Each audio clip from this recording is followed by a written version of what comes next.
Okay, what is this? These are silver coins from 1966 to 1967, but some of them are from 1940 and 1930.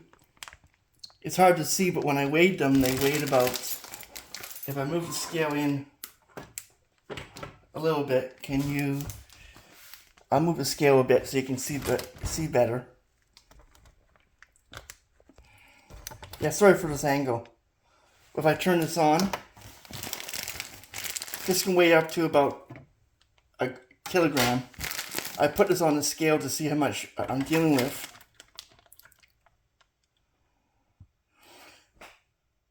$929 grams, so it's 1,800. 1,800, this times 2, because this weighs exactly the same thing. It should. Take out all the oxygen, put it in. Yeah. It's doing weird things. That's about 1,760, approximately 760 grams of silver. And each coin is worth, sorry about that, each coin is worth about $4 to $8. So and then I have these quarters here. They're 92 to 93% silver, and they're black in paper and that kind of stuff. And they're from 1911 to 1912, 1920. That kind of thing. And a thing that's really important is, although you could use the stuff like it's Captain Cod, polishing material, that kind of stuff on the coins, you would tarnish it, or your impact on the silver, gold plating, or any type of thing would be really diminished. They want them as is, and they are quite valuable.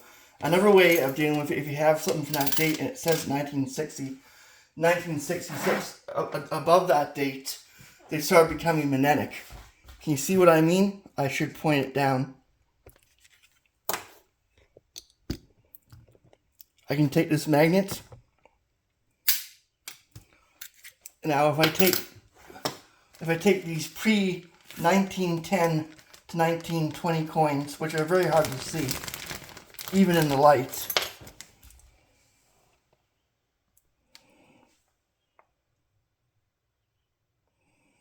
Try to put it underneath a magnet. It doesn't magnetize because it's 93% silver and the rest is copper. They're a different type of coin. You use a magnet, you use a scale to determine how much it is, and you use charts. We have these charts from 20 years ago. I talk about silver coins and that kind of stuff, and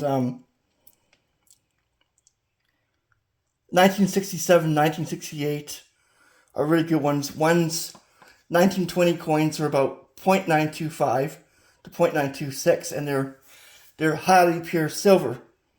And I'm not going to read the entire thing because a lot of it is private, but I'm just reading a little bit of it, of the person who gave us information. But I found in this coin collection, I don't know how useful this is.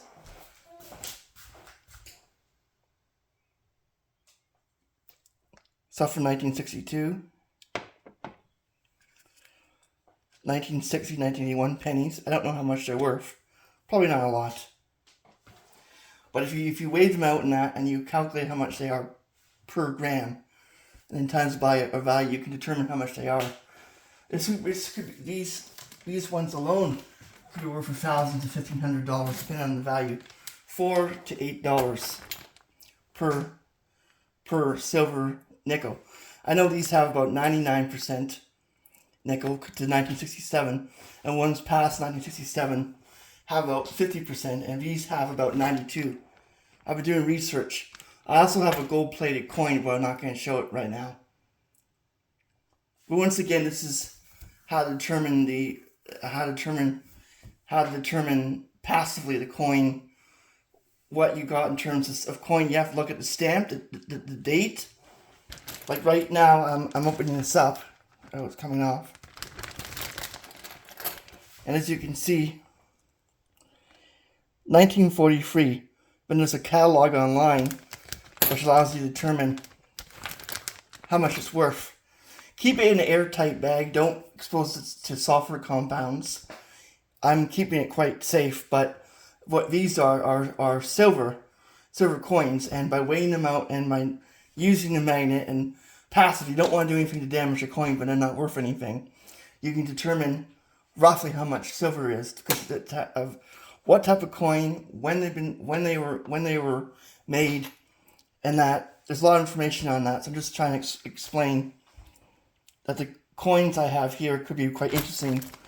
If you have a coin collection and you have them to a certain date, you could get a lot of money out of silver, especially with the stock market of silver. Silver goes up and up and up by a little bit every year, every couple of months. So it's a good thing to invest in. Thanks. Chan out.